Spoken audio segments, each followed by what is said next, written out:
10వ తేదీ నాడు తాండూర్ గిరిజన హాస్టల్లో విష ఆహారం తినడం వల్ల 10 మంది పిల్లలు ఆసుపత్రుల పాలైనట్టు మా దృష్టికి వచ్చింది. అది తెలిసిన వెంటనే గౌరవనీయులు మాజీ మంత్రివర్యులు సవితా ఇంద్రారెడ్డి గారు, గౌరవనీయులు సత్యవతి రాథోడ్ గారు ఇద్దరు కూడా ఆ పిల్లల్ని పరామర్శించుదాము, వాళ్ళ యోగక్షేమాలు తెలుసుకుందామని తాండూర్ ఆసుపత్రికి వెళ్లే ప్రయత్నం చేశారు. మరి ఆ రోజు నడి రోడ్డు మీద సవితక్కను సత్యవతి గారిని అరెస్టు చేసి కనీసం పిల్లల్ని చూడనీయకుండా చేశారు. నేను అడుగుతా ఉన్న ఈ ప్రభుత్వానికి, అంతా బాగుంటే ఎందుకు అంత ఉలికి పడతా ఉన్నారు? నిజంగా మీరు అంతా బాగా చూసుంటుంటే వీళ్ళు వెళ్లి పరామర్శిస్తే మీకు వచ్చిన ఇబ్బంది ఏంది అని నేను ప్రభుత్వాన్ని అడుగుతా ఉన్నా.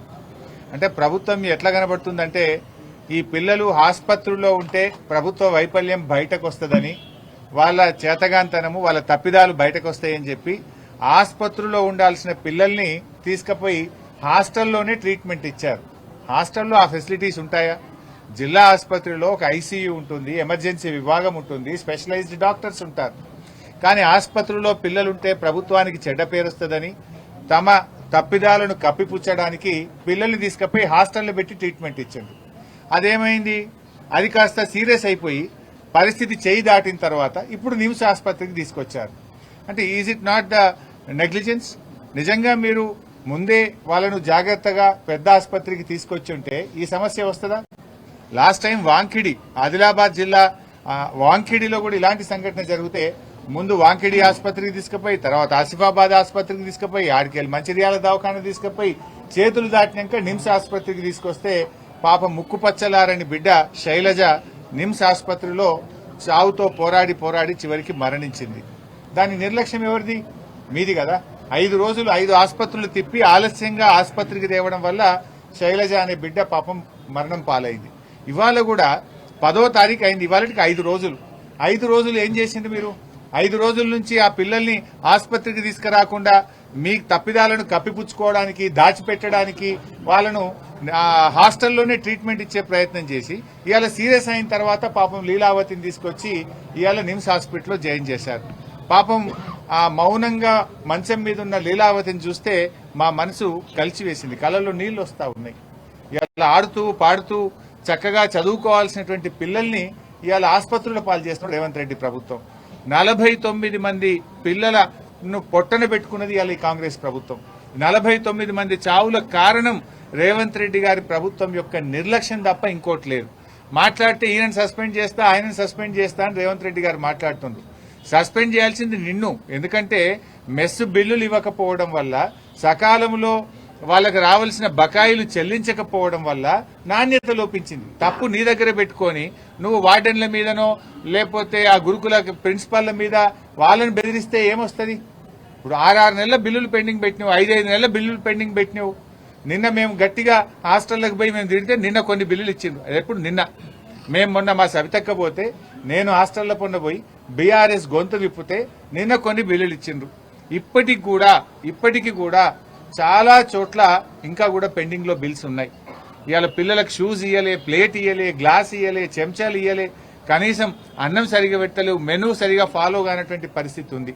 ఇవాళ ఎక్కడ చూసినా గురుకుల పాఠశాలల్లో పాము కాట్లు, కుక్క కాట్లు, ఎలుకల కాట్లు, కరెంటు షాకులతో పిల్లలు ఆసుపత్రుల పాలవుతున్నారు.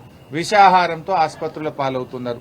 నిన్న కూడా నల్లగొండ జిల్లా కేతపల్లి అనే మండల కేంద్రంలో సాయి గణేష్ అనే ఒక విద్యార్థి పాము కాటుకు గురై ఇవాళ ఆసుపత్రుల పాలైపోయిన పరిస్థితి. అంటే ప్రతిరోజు ఎక్కడో ఒక దగ్గర హాస్టళ్లలో విషాహారం గాని, పాము కాట్లు గాని ఇవాళ పిల్లలు ఇబ్బంది పడుతున్నటువంటి పరిస్థితి. ఇది పూర్తిగా ప్రభుత్వ వైఫల్యం. ఇవాళ దురదృష్టం ఏంటంటే అన్ని శాఖలకు ఆయన్నే మంత్రి. విద్యాశాఖ ఆయన్నే, సాంఘిక సంక్షేమ శాఖ ఆయన్నే, గిరిజన శాఖ ఆయన్నే. అన్ని శాఖలు నీ దగ్గర పెట్టుకుని ముఖ్యమంత్రి దగ్గర ఉన్న శాఖల్లోనే పిల్లలు ముక్కు పచ్చలారని పిల్లలు చనిపోతా ఉంటే is it not CM failure? నీ ఫెయిల్యూర్ ను కప్పిపుచ్చుకోవడానికి, నీ యొక్క తప్పిదాన్ని కప్పిపుచ్చుకోవడానికి నేను వార్డెన్లను సస్పెండ్ చేస్తా, ఈయనను సస్పెండ్ చేస్తా, నోరు పెద్దగా చేసుకొని మాట్లాడుతున్నావు. ఇది ముమ్మాటికి ఈ ప్రభుత్వం యొక్క వైఫల్యం. ఇంకా బాధ ఏంటంటే చూడ్డానికి పోయినటువంటి ప్రతిపక్ష నాయకుల్ని కూడా అరెస్ట్ చేస్తుంటారు. అక్కడ రాహుల్ గాంధీ గారేమో నన్ను బోనిస్తలేరు, నేను ప్రతిపక్ష నాయకుడిని అంటావు. మరి ఇక్కడ ప్రతిపక్ష నాయకుడు మధుసూనాచారి గారిని అరెస్ట్ చేస్తావు. జిల్లాలో 15 ఏళ్లు సీనియర్ మంత్రిగా పనిచేసిన సబితా ఇంద్రారెడ్డి గారిని అరెస్ట్ చేస్తా ఉంటావు. నువ్వు అరెస్టులతో కాదు పరిష్కారం, మమ్మల్ని చూడనీయకపోవడం కాదు పరిష్కారం. నువ్వు మంచిగా కడుపు నిండా పిల్లలకు నాణ్యత ప్రమాణాలతో కూడిన భోజనం పెట్టు, పిల్లలకు బిల్లులు విడుదల చేయి. చలికాలం వచ్చింది, ఇవాళ మంత్రులంతా ఏదో యాత్ర పట్టినరు, ముఖ్యమంత్రి పోతుండట. సంతోషం, ఐ వెల్కమ్. కనీసం ఏడాది తర్వాతనన్నా ప్రతిపక్షం తిడతా ఉంటే, ప్రతిపక్షం మీ తప్పిదాలు ఎత్తి చూపుతుంటే ఏడాది తర్వాతనన్నా ఇవాళ పోతున్నారు, చాలా సంతోషం. పోయిన కాడ చూడండి, చలికాలం ఆడపిల్లలు చలిలో వణికిపోతున్నారు. అక్కడ ఉండేటువంటి సోలార్ ప్యానెల్స్ కోతులు అన్ని చెడగొట్టినాయి అంటున్నారు. ఆ సోలార్ ప్యానెల్స్ బాగు చేస్తారా, పిల్లలకు వేడి నీళ్ల సరఫరా ఎట్లా చేస్తారో దాని మీద ప్రయత్నం చేయండి. పిల్లలకు ఇంకా షూస్ ఇవ్వలేదు. సోషల్ వెల్ఫేర్ రెసిడెన్షియల్ స్కూళ్లలో 4 జతల బట్టలు ఇవ్వాల్సిన చోట 1 జత బట్టలు కూడా ఇవ్వలేదు. అవి చూడండి, చాలా చోట్ల వాళ్ళ బాత్రూమ్స్ వాష్రూమ్స్ సరిగా లేవు, డోర్లు సరిగా లేవు. చలికాలం కిటికీలు సరిగా లేక తలుపులు దెబ్బతిని అక్కడక్కడ చలిలో పిల్లలు వణికిపోతున్నటువంటి పరిస్థితి ఉన్నది. మీరేదో ఫోటో పోజులు ఇచ్చుడో లేకపోతే షో పుటప్ చేసిన మాని హాస్టల్లన్నీ కూడా కలియదిరిగి పిల్లలతో ఇంటరాక్ట్ అయ్యి పురుగులన్నం ఎందుకు పెడుతుండ్రో అడగండి. ఇప్పుడు మేము లీలావతి అనే అమ్మాయిని ఏమైంది బిడ్డ అని అడిగితే పురుగుల కిచిడి పెట్టిండ్రు, కిచిడీలో పురుగులు కనబడ్డాయి సార్, మేము అడిగితే మమ్మల్ని కొట్టారు, మేము ఆ అన్నం తినడం వల్ల మాకు ఇబ్బంది వచ్చింది అని అమ్మాయి చెప్తా ఉంది. ఆ పురుగుల అన్నం పెట్టడం వల్లనే ఇబ్బంది. నీ పాలనలో ఇవాళంతా సంక్షోభం. కేసీఆర్ పాలనంతా సంక్షేమం అయితే నీ పాలనంతా సంక్షోభం. మాకు పురుగులన్నం వద్దు అని రోడ్లెక్కి పిల్లలు ధర్నాలు చేయాల్సినటువంటి పరిస్థితి వచ్చింది నీ పాలనలో. సో ఈరోజు ప్రభుత్వం వెంటనే ఇప్పటికీ కూడా హాస్టళ్లలో పనిచేసే అవుట్ సోర్సింగ్ ఉద్యోగులకు 4-5 నెలల నుంచి జీతాలు పెండింగ్ ఉన్నాయి. హాస్టళ్లలో ట్యూషన్ చెప్పే ట్యూటర్ల జీతాలు ఇంకా కూడా పెండింగ్ లో ఉన్నాయి. మెస్ బిల్లులు ఇంకా పెండింగ్ లో ఉన్నాయి.